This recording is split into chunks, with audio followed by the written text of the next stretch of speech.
अस्सलाम वालेकुम वरहमतुल्लाहि वबरकातुहू। किसी इस्लामिक बैंक के एक शरिया एडवाइज़र एक दफ़ा गाड़ी चलाने के दौरान मोबाइल फ़ोन पर बातें करते हुए पुलिस के हत्थे चढ़ गए।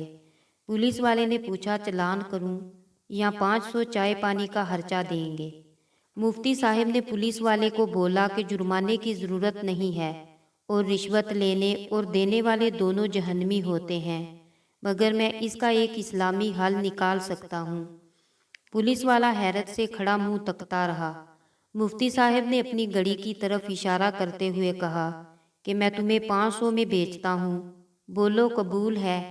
पुलिस वाले ने मुफ्ती को घूर कर देखा और सोचा कि ये हजारों की घड़ी मौलवी 500 में बेच रहा है, फायदा मेरा ही है। ये सोचते ही पुलिस वाले ने फौरन पैसे निकाल कर मौलवी के हाथ में दिए और बोलता, लाओ 2 घड़ी।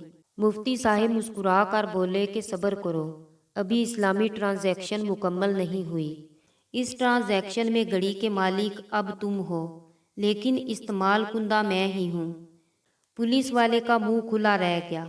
मुफ्ती साहिब ने जेब से 1000 का नोट निकाल कर पुलिस वाले को पकड़ाया और बोला कि यही घड़ी अब मैं वापस तुमसे खरीद रहा हूँ, ठीक है? पुलिस वाले ने पूछा, मुफ्ती साहिब समझ नहीं आई कि आप कर क्या रहे हैं? मुफ्ती साहिब ने समझाया कि ये घड़ी मैंने तुमको 500 में बेचकर 1000 में वापस खरीद ली और ऐन इस्लामी असूलों के मुताबिक हलाल खरीदो फरोख्त का सौदा बाहमी रजामंदी के साथ मुकम्मल करके रिश्वत जैसे हराम काम से खुद भी बचा और तुमको भी बचा लिया। इसको हमारी शरई इस्तिलाह में मुराबहा कहते हैं।